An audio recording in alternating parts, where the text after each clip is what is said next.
дар қалби осиёи марказӣ, дар миёни қуллаҳои сарбафалак кашидаи Помир, пойгоҳи кӯҳнавардии Москвина ва ё худ Tajik Peaks ҷойгир аст. ин пойгоҳ дарвозаи асосии кӯҳнавардон барои фатҳи қуллаҳои бошукӯҳи Помир, аз ҷумла қуллаи Исмоили Сомонӣ, собиқ коммунизм 7495 метр ва қуллаи Озодӣ, собиқ Корженевская 7105 метр ба шумор меравад. пойгоҳи Москвина на танҳо як нуқтаи оғоз барои кӯҳнавардии касбӣ, балки як маркази муҳими рушди сайёҳии варзишӣ дар Тоҷикистон аст, ки садҳо кӯҳнавардони ҷаҳонро аз гӯшаву канорҳои мухталифи дунё ҷалб мекунад. ин пойгоҳ бо шароитҳои муосир ва фазои беназири баландкӯҳии худ дар миёни кӯҳнавардон шӯҳрати зиёд касб кардааст. он дар минтақаи баландкӯҳии Помир, ки бо номи Боми ҷаҳон низ маъруф аст, ҷойгир буда, табиати афсонавию доимо барфпӯш ва манзараҳои ҳайратангезаш ҷаҳонгардонро мафтун месозад. пойгоҳи кӯҳнавардии Москвина дар майдони яхбастаи Москвина воқеъ дар шимолу ғарби вилояти мухтори Кӯҳистони Бадахшон ва дар ғарби ҷумҳурии Тоҷикистон ҷойгир аст. ин минтақа дар қаторкӯҳҳои Пётр-1 ва Академияи илмҳо дар наздикии сарҳади ноҳияи Мурғоб бо ноҳияи Лахш мавқеъ дорад. пойгоҳ дар баландии тақрибан 4300 метр аз сатҳи баҳр воқеъ буда, аз ҷиҳати ҷуғрофӣ яке аз баландтарин пойгоҳҳои кӯҳнавардӣ дар ҷаҳон аст. ин мавқеъ ба кӯҳнавардон имкон медиҳад, ки ба осонӣ ба қуллаҳои машҳури Помир аз қабили қуллаи Исмоили Сомонӣ, қуллаи Озодӣ, қуллаи Душанбе ва дигар қуллаҳои баландтар аз 6500 то 7000 метр дастрасӣ пайдо кунанд. пойгоҳи Москвина бо пиряхҳои садсола ва манзараҳои беназири кӯҳистонӣ иҳота шудааст. ин минтақа бо иқлими тунд ва шароити мураккаби табиӣ хос аст, ки онро барои кӯҳнавардии касбӣ ва сайёҳии экстремалӣ боз ҳам ҷолибтар мегардонад. аз пойтахти Тоҷикистон шаҳри Душанбе то пойгоҳ масофа тақрибан 400 километр аст, аммо роҳи расидан ба он пур аз мушкилот ва дар айни замон пур аз зебоиҳои табиӣ мебошад. тавре маълум аст, қарор гирифтан дар баландиҳои зиёда аз 4000 метр барои аксари кӯҳнавардон аллакай як мушкилии ҷиддӣ эҷод мекунад. дар ин баландӣ фишори атмосфера паст буда, миқдори оксиген дар ҳаво нисбат ба сатҳи баҳр хеле кам аст. ин шароит боиси он мегардад, ки кӯҳнавардон зуд нафас кашанд ва барои мутобиқшавӣ ба ин муҳит вақт ва нерӯи зиёд сарф кунанд. дар мавсим, яъне тобистон, ҳарорати ҳаво дар пойгоҳ рӯзона ба ҳисоби миёна 10-14 дараҷа гарм аст, аммо шабона метавонад аз сифр поён фарояд, ки ин боиси сардии шадид ва зарурати истифодаи таҷҳизоти махсус мегардад. баландии пойгоҳ ва муҳити яхбастаи он барои кӯҳнавардон як озмоиши ҷиддӣ ҷисмонӣ ва рӯҳист. аммо маҳз ҳамин шароит пойгоҳи Москвинаро ба як макони беҳтарин барои омодагӣ ба фатҳи қуллаҳои баланд табдил додааст. аксари кӯҳнавардон барои расидан ба пойгоҳ аз роҳи ноҳияи Лахш истифода мебаранд, зеро бо ин тарз роҳ нисбатан осон ва наздик мегардад. расидан ба пойгоҳи кӯҳнавардӣ тавассути ду роҳ сурат мегирад: заминӣ ва ҳавоӣ. дар масири Душанбе шаҳраки ваҳдати Лахш бо чархбол ва ҳам бо нақлиёт. дар масири шаҳраки ваҳдати Лахш пойгоҳи кӯҳнавардии Москвина бошад бо чархбол ва ҳам пиёда.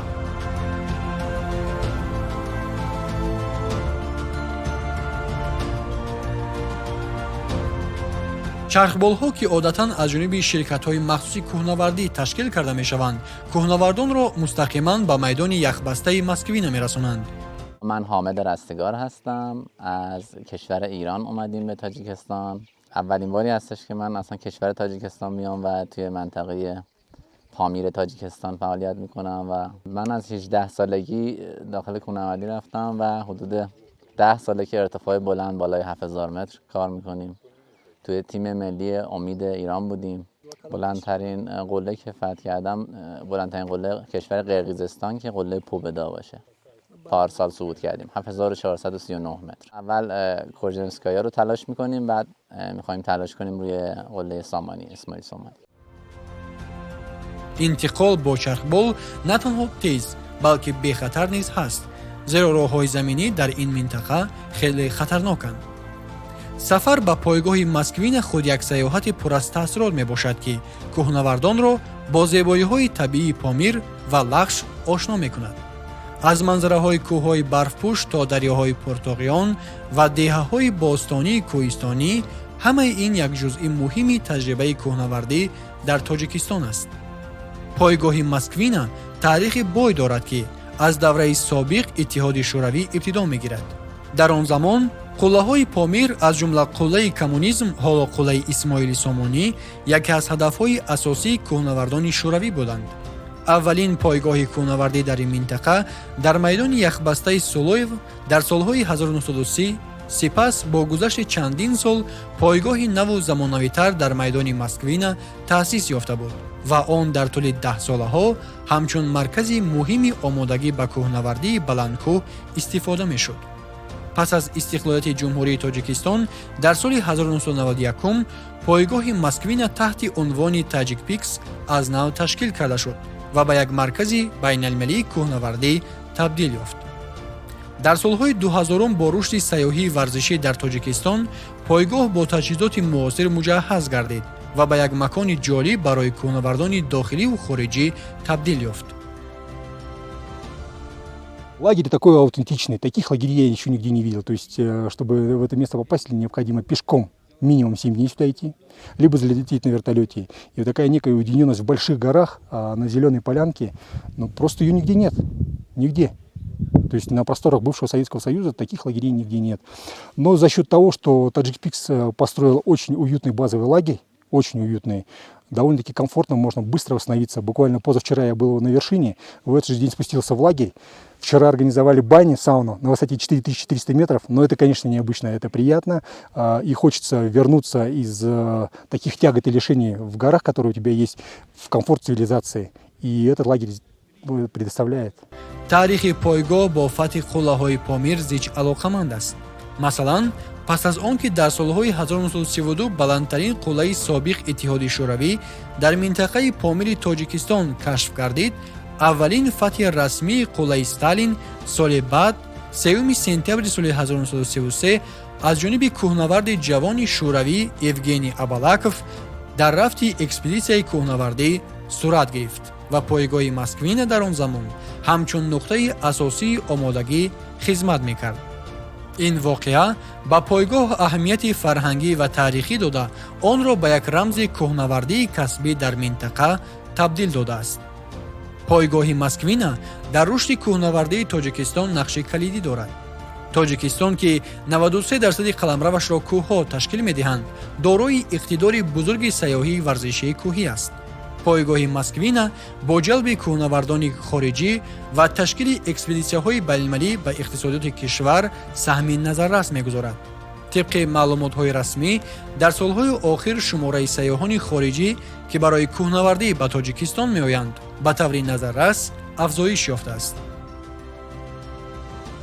Я был в Таджикистане уже один раз 6 лет назад и ходил на Фанские горы, где рядом с Худжандом. Вот. Мы тогда зашли на пик энергии. Это рядом с Чимтаргой. Есть гора Чимтарга. Вот мы зашли на пик энергии. Я об этом месте знал уже давно. Вот. Собирался зайти на эту гору. Но вот постепенно как бы сначала брал горы полегче, потом посложнее. И вот я, собственно, до этого места и дошел. Пик Самани я видел еще в прошлом году, когда заходил на пик Ленина. И там с вершины пика Ленина видно пик Самани. Вот. И было очень красиво. Я уже тогда знал, что через год приеду сюда. Вот. Впечатление, очень красиво, очень красиво. Памир — это очень красиво. Я был в Таджикистане вот еще 6 лет назад, и в прошлый раз я был поражен красотой ваших мест. После этого в следующем году я поеду в Казахстан, чтобы зайти на пик Хан-Тенгри. Вот. А еще через год поеду на пик Победы в Кыргызстан, чтобы получить снежного барса, выполнить программу на снежного барса. Я хочу сказать то, что мне в Таджикистане очень нравится. Мне нравятся очень люди, ваш таджикский народ, он очень добрый, теплый, гостеприимный. Мы вчера были на свадьбе, и нас хозяин пригласил к себе домой накормил нас, вынес нам хлеб, суп, порезал арбуз, мясо принес и не хотел нас отпускать. Вот. Но нам уже надо было идти, и мы ушли. Вот. Поэтому мне очень нравится таджикский народ, мне очень нравится Таджикистан. Я буду сюда еще приезжать и приезжать. И Душанбе вообще просто, я когда был в Душанбе, мне казалось, что я в Москве нахожусь. То есть настолько там уже все красиво сделано, я был поражен. пойгоҳ на танҳо барои кӯҳнавардони касбӣ, балки барои дӯстдорони табиат ва сайёҳони экстремалӣ низ ҷолиб аст. он ба рушди сайёҳии устувор дар минтақа мусоидат мекунад, зеро даромади он ба ташкили ҷойҳои корӣ барои сокинони маҳаллӣ аз қабили роҳбаладон, боркашон ва кормандони хизматрасони пойгоҳ сарф мешавад. ҳамчунин пойгоҳ ба таблиғи баландтарин қуллаҳо ва зебоиҳои табиии Помир мусоидат мекунад, ки ин ба афзоиши нуфузи Тоҷикистон дар арсаи байналмилалӣ замина мегузорад. аҳамияти пойгоҳ инчунин дар он аст, ки он ба кӯҳнавардони тоҷик имкон медиҳад то малакаҳои худро такмил диҳанд ва дар экспедитсияҳои байналмилалӣ ширкат варзанд. то ба имрӯз пойгоҳи кӯҳнавардии Москвина ягона роҳи расидан ба қуллаи Исмоили Сомонӣ ва қуллаҳои дигари 7000 метраи ин минтақа мебошад. пойгоҳи Москвина бо шароитҳои муосири худ аз дигар пойгоҳҳои кӯҳнавардии минтақа фарқ мекунад. сарфи назар аз мавқеи дурдаст ва иқлими тунд, пойгоҳ бо шароитҳои лозимӣ барои бароҳатии кӯҳнавардон муҷаҳҳаз аст. пойгоҳ дорои хаймаҳои муосир, рахтхобҳои бароҳат, системаи гармидиҳӣ ва изолятсия, ошхона, интернет ва алоқаи моҳворавӣ, панелҳои офтобӣ, хизматрасониҳои тиббӣ, таҷҳизоти кӯҳнавардӣ ва дигар лавозимот барои иҷора мебошад. кӯҳнавардон метавонанд дар ин ҷо истироҳат кунанд, нерӯи худро барқарор намоянд ва ба иқлими баландкӯҳ мутобиқ шаванд. мутобиқшавӣ ба иқлими баландкӯҳ яке аз муҳимтарин марҳалаҳои омодагӣ ба кӯҳнавардӣ дар пойгоҳи Москвин аст. баландии 4300 метр ва камбудии оксиген дар ҳаво метавонад боиси бемории баландкӯҳӣ гардад, ки нишонаҳояш сардардӣ, дилбеҳузурӣ, хастагӣ ва дар ҳолатҳои шадид хатар ба ҳаёт дорад. барои пешгирӣ аз ин мушкилот, кӯҳнавардон дар пойгоҳ аз 5 то 10 шабона рӯз барои мутобиқшавӣ сарф мекунанд ва ин раванд чанд марҳаларо дар бар мегирад. бо ин тарз, кӯҳнавардон дар рӯзҳои аввал дар пойгоҳ машқҳои сабук аз қабили пиёдагардӣ дар атрофи майдони яхбаста ва машқҳои нафаскашӣ анҷом медиҳанд. ин ба организм кӯмак мекунад, ки ба фишори пасти атмосфера одат кунад. барои мутобиқшавии беҳтар, кӯҳнавардон баъзан ба баландиҳои 5000 ва 5500 метр баромада, сипас ба пойгоҳ бармегарданд. ин усули баромад ва фаромад ба бадан имкон медиҳад, ки ба тағйироти фишор ва камбуди оксиген мутобиқ шавад. дар ин муддат табибони пойгоҳ саломатии кӯҳнавардонро мунтазам санҷида, сатҳи оксиген дар хун ва набзи онҳоро назорат мекунанд.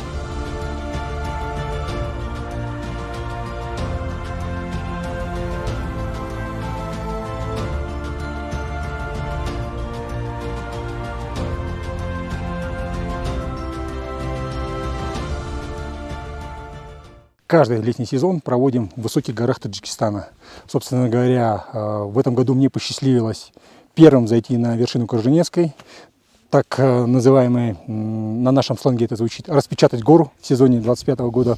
Ну и надеюсь, что такие же приятные эмоции все те, кто у нас сегодня прилетают на поляну Москвина, те же самые эмоции все люди у нас испытают. Ну и помимо этого я надеюсь, что и та гора, которая находится позади меня, пик коммунизма или Самани, это высшая точка бывшего Советского Союза, надеюсь также, скажем так, покориться всем нашим дорогим восходителям, всем нашим гостям, кто приехал на эту поляну. Я здесь уже не первый год, я практически каждый год сюда приезжаю и стараюсь все лето здесь проводить. Мне очень здесь нравится, считаю эту поляну, этот лагерь самым атмосферным, самым приятным, самым дружелюбным. И та аура, которая здесь присутствует, я считаю, наполняет людей той энергией, которая заряжает на весь осенне-зимний сезон. Со спортивной точки зрения, Самани – это очень тяжелая гора. Она требует усердия, требует подготовки от людей, требует трудолюбия и командной работы. Это очень сложная гора, и к ней нужно, конечно же, готовиться. Если те люди, которые считают, что они готовы к ней, они могут восходить, поскольку восхождение в среднем занимает 7 дней. То То есть это не такая классическая обычная гора, и под собой она подразумевает такую некую, знаете, определенную ловушку для тех людей, кто далек от мира гор. Я вам скажу так, что когда поднимаешься на первую предварительную вершинку, которая является частью маршрута, так называемая вершина груди, она высотой 6100 метров, после нее необходимо спуститься на плато на 300-350 метров вниз. И когда на обратном пути ты уже после вершины, достигнув вершины, пытаешься взобраться вновь на эту гору, это психологически очень тяжело. Очень тяжело даже для опытных людей, поэтому я считаю, что необходимо быть однозначно готовым. Для начала проверить свои силы на пике Корженевской, Азади, и только потом пытаться штурмовать эту вершину. Но еще раз скажу, когда вы подниметесь на нее, и если у вас будет хорошая, красивая погода, у вас будет просто незабываемое впечатление. Это очень красиво. Эти горы очень большие, они просто громадные. Те люди, которые не знакомы с большими горами, не видят, скажем, трещин, не понимают, где же эти опасности. Необходимо подобные восхождения совершать с опытными людьми, которые могут вам точно сказать, где будет опасность, где необходимо веревочку провесить, где необходимо отдохнуть, где необходимо заночевать в безопасной зоне. И на самом деле сложностей очень много. Их все прямо сразу не перечислить, их необходимо видеть. И видите, желательно в подготовленной команде совершать все это дело. мутобиқшавии дуруст ба кӯҳнавардон имкон медиҳад ки бо бехатарӣ ба фатҳи қуллаҳои баланд омода шаванд. аксари экспедитсияҳо ба қуллаҳои помир аз 2 то 4 ҳафта тӯл мекашанд ва пойгоҳи Москвина дар ин раванд нақши марказӣ дорад. пойгоҳи кӯҳнавардии Москвина ва ё худ Tajik Peaks на танҳо як нуқтаи оғоз барои фатҳи қуллаҳои помир, балки як маркази муҳими фарҳангӣ, иқтисодӣ ва варзишӣ дар Тоҷикистон аст. ин пойгоҳ бо шароитҳои муосир, таърихи бой ва мавқеи беназири худ дар миёни кӯҳнавардони ҷаҳон шӯҳрат дорад. сайёҳат ба пойгоҳи Москвина як таҷрибаи фаромӯшнашаванда аст, ки дар он зебоиҳои табиии Помир, мушкилоти баландкӯҳ ва рӯҳи кӯҳнавардони касбӣ муттаҳид мешавад. Тоҷикистон бо пойгоҳи Москвина собит кардааст, ки он метавонад яке аз марказҳои муҳими кӯҳнавардии ҷаҳон бошад ва ин пойгоҳ барои солҳои зиёд рамзи муваффақияти кӯҳнавардии тоҷик боқӣ хоҳад монд.